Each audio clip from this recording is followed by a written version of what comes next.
নমস্কার। নমস্কার। এটা অটিজম অ্যাওয়ারনেস মান্থ চলছে, তো আমরা এই মাসে অটিজম সম্পর্কে নানা রকম ভিডিও আপলোড করছি। অটিজম হলো একটি নিউরো ডেভেলপমেন্টাল ডিসঅর্ডার। তো অটিজমের মতনই আরও অন্যান্য কিছু অসুখ বা ডিসঅর্ডার রয়েছে যেগুলো এই নিউরো ডেভেলপমেন্টাল ডিসঅর্ডারের মধ্যে পড়ে। আজকে আমরা নিউরো ডেভেলপমেন্টাল ডিসঅর্ডার কাকে বলে, সেগুলো কিভাবে আমরা বুঝবো, সেইগুলো নিয়েই আমরা আলোচনা করব। তো ডক্টর নির্মাল্য, আমার প্রথম প্রশ্ন, নিউরো ডেভেলপমেন্টাল ডিসঅর্ডার বা মস্তিষ্ক এবং বুদ্ধি এবং মানসিক বিকাশ, এটা কাকে বলে? ধন্যবাদ ডক্টর গার্গী এই টপিকটাকে আজকে তুলে ধরার জন্য।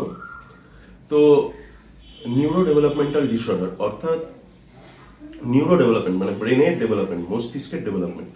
তো মস্তিষ্কের ডেভেলপমেন্ট বা মানসিক বিকাশ, যখন একটি শিশু জন্ম নেয় তখন আমরা জানি যে সেই শিশু কোনো ক্ষমতাই থাকে না, শুধু তার কিছু রিফ্লেক্স কাজ করে, সে দুধ খেতে পারে আর কান্না করতে পারে, ব্যাস। কিন্তু যত সে আস্তে আস্তে বড় হয়, মাসের পর মাস আস্তে আস্তে তার একটা বিকাশ হয়, মানে ছোট থেকে আস্তে আস্তে একটা ফুল যেমন ফুটে ওঠে পুরোটা কুঁড়ি থেকে, সেমনি ওই শিশুটাও আস্তে আস্তে একটা বড় মানুষের আকার ধারণ করবে বেশ কয়েক বছর ধরে।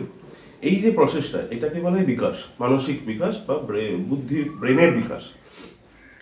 তো আগে আমরা জেনে নিই কি কি জায়গায় বিকাশটা হয়, কি কি মানে শিশুর কি কি ক্ষেত্রে বিকাশটা হয়। তো আমরা প্রথমে বলবো যে একদম শুরুতে শিশু একদম অসহায়ভাবে শুয়ে থাকে, তার হাত পা, তার বডির উপর কোনো কন্ট্রোল থাকে না, শরীরের উপর। তো সেইটা আস্তে আস্তে বিকাশ হতে শুরু করে, যেটা বলি আমাদের পেশি, মাংস পেশি, বড় বড় পেশিগুলো বিকাশ হতে শুরু করে, একে বলে গ্রস মোটর ডেভেলপমেন্ট।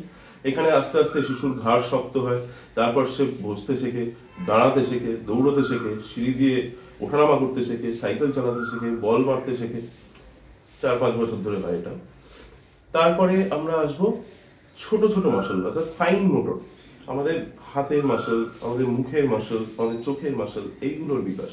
প্রথমে শিশু যেদিকে মানে হাতে কিছু ধরিয়ে দিলে সে ধরতে পারে না, কিন্তু আস্তে আস্তে সে হাতে ধরার ক্ষমতা আসে।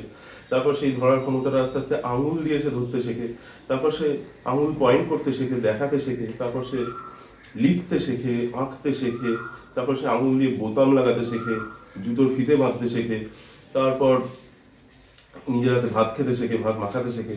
এইগুলো হচ্ছে আঙুলের বিকাশ বা সূক্ষ্ম মাসলের বিকাশ। এরপরে সে চোখটাকেও কন্ট্রোল করতে শেখে, সে চোখ দিয়ে যার দিকে তাকাবো মনে করে তাকেই দেখে, তাকে ফলো করে, এইটাও হয়। এইগুলো সব একসাথেই হতে থাকে। আমি এরপরে বলছি, মানে এই নয় যে আগে এটা হবে তারপর ওটা হবে, এগুলো সবই একসাথে হতে থাকে। তাহলে এই হলো আমাদের মাংসপেশির বিকাশ। এরপরে আমরা আসি যে এবার পুরোপুরি আমরা মনের দিকে চলে যাই। তাহলে মনে আমরা কি কি কাজ করি? একটা শিশুর প্রথম হচ্ছে সামাজিক মেলামেশা, অন্য লোকেদের, বাড়ির লোকেদের, বাবা মায়ের সাথে সম্পর্ক তৈরি করা, এই জায়গাটার বিকাশ।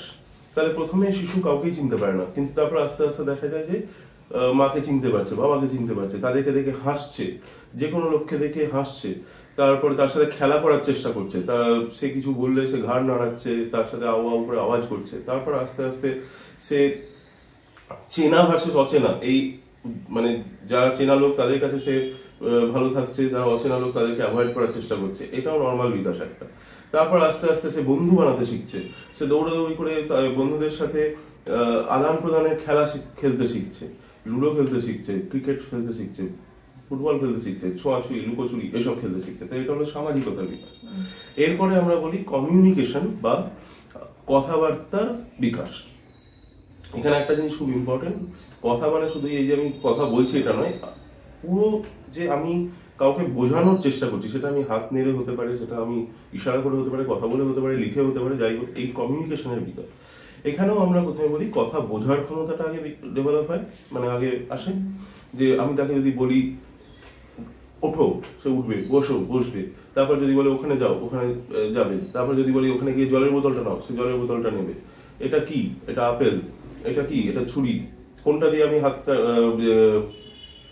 ফল কাটি? ছুরি দিয়ে। তো এইভাবে আস্তে আস্তে সে কথা বোঝার ক্ষমতা ডেভেলপ করে, তারপর আস্তে আস্তে সে বলার ক্ষমতা ডেভেলপ করে। সে ইশারা করে দেখাতে শেখে, দেখো ওইটা আমার পছন্দ, হ্যাঁ ওইটা আমাকে দাও, এখানে এসো। তারপর সে বলতে শেখে, বাবা এসো, বাবা বাইরে যাব, হ্যাঁ ভাত দাও, মা খেতে দাও। তারপর সে আরো কথা বলতে শেখে, সে গল্প করতে শেখে, সে স্কুলে কি হয়েছে সারাদিন ধরে সেইগুলো এসে বলতে শেখে। তারপর সে নিজে প্রশ্ন করতে শেখে, মা এটা কি, এটা এটা এইরকম কেন, এটা দিয়ে কি হয়। এই এই হচ্ছে কথা বলার বিকাশ। এর সাথে আমরা দেখি বুদ্ধির বিকাশ। বুদ্ধির বিকাশ মানে কি? বুদ্ধি দিয়ে আমরা কি করি, আমরা আমাদের আশেপাশের লাইফের সাথে অ্যাডজাস্ট করি, আমাদের প্র্যাকটিক্যাল লাইফের সাথে অ্যাডজাস্ট করি। তো এখানে অবশ্যই আমাদের যে প্র্যাকটিক্যাল দৈনন্দিন কাজগুলো আছে, জামা কাপড় পরা, চুল আঁচড়ানো, দাঁত মাজা, নিজে ভাত খাওয়া, বাথরুম যাওয়া, বাথরুমে কন্ট্রোল যেটা বলে যে পায়খানাটা কাপড়ে করবো না, বাথরুমে গিয়ে করবো, পেচ্ছাপটা বাথরুমে গিয়ে করবো, এই যে বিকাশটা। প্লাস তার সাথে আমরা বলি কনসেপ্ট বা কোনো জিনিসকে বোঝার ক্ষমতা, যে আপেল এটা খেতে হয়, ইট ওটা খেতে নেই। তারপরে আমরা আরো দেখি যে তারা এগুলো বুঝতে শেখে, যে লিখতে শেখে, অ ক খ, তাদের তারপর নাম, তারপরে একটা অজগর একটা লেখা আছে, তার মানে একটা সাপ, সেই সাপটা এরকম এরকম করে যায়, মানে এই কল্পনা করতে শেখে। এই হলো তারপরে আস্তে আস্তে লেখাপড়া আরো শেখে, অঙ্ক করতে শেখে। এই হলো বুদ্ধির বিকাশ। এই কয়েকটা ডোমেনে আর আরো অনেক বিকাশ আছে, আমি আজকে টপিকের মধ্যে সবকটা তুলে ধরছি না। তবে আরেকটা আমি বলবো, সেটা হচ্ছে যে মনের ওপর কন্ট্রোল, একটা যে মনোযোগ দেওয়া, হ্যাঁ স্থির হয়ে বসা, এটাও একটা মানসিক বিকাশেরই পার্ট। এখানেও আমরা দেখি মানসিক বিকাশ। তো নিউরো ডেভেলপমেন্টের ডিসঅর্ডার্স গুলো কি কি যদি একটু বলেন, এবং সংক্ষেপে কি?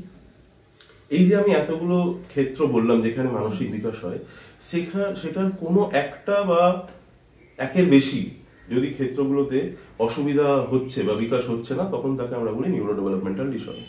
তো কি কি আছে?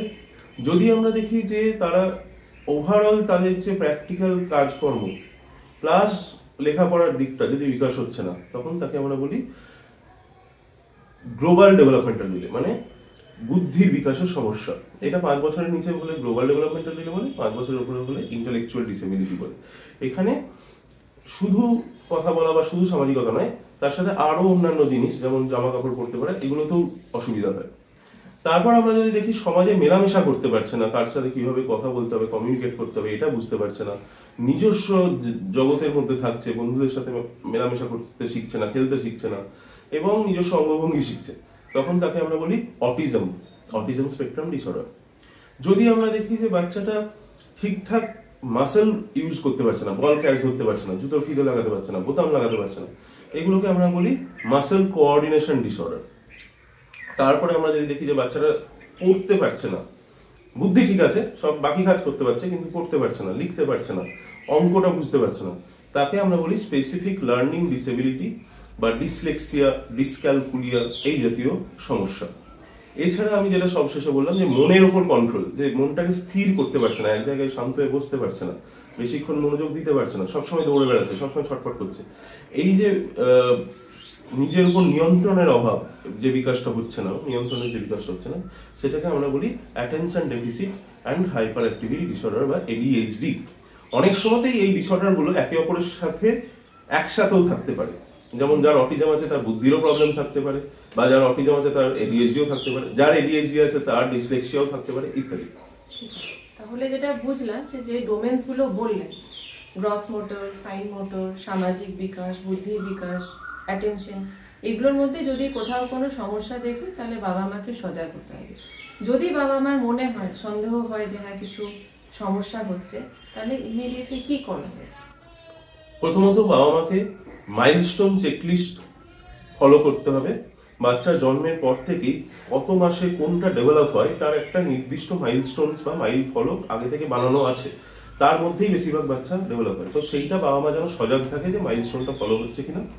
তারপর যখনই বাচ্চা 1 থেকে 2 বছর বয়স, শিশু রোগ বিশেষজ্ঞর কাছে বা নার্সের কাছে বা সাইকিয়াট্রিস্টের কাছে বা যে কোনো ডাক্তারের কাছে যাক এবং জিজ্ঞেস করুন যে আমার এই বাচ্চার সব মাইলস্টোন ঠিক আছে কি, বা কোনো স্টেপ নিতে হবে কি। যদি ডাক্তার বলে যে হ্যাঁ সব ঠিক আছে, চিন্তা নেই, তাহলে অসুবিধা নেই। যদি বলে না ঠিক নেই, তাহলে আমি বলবো আরো ডিটেলস ওটা ইভ্যালুয়েশন করার দরকার, এবং সেই মতো স্টেপ নেওয়া দরকার।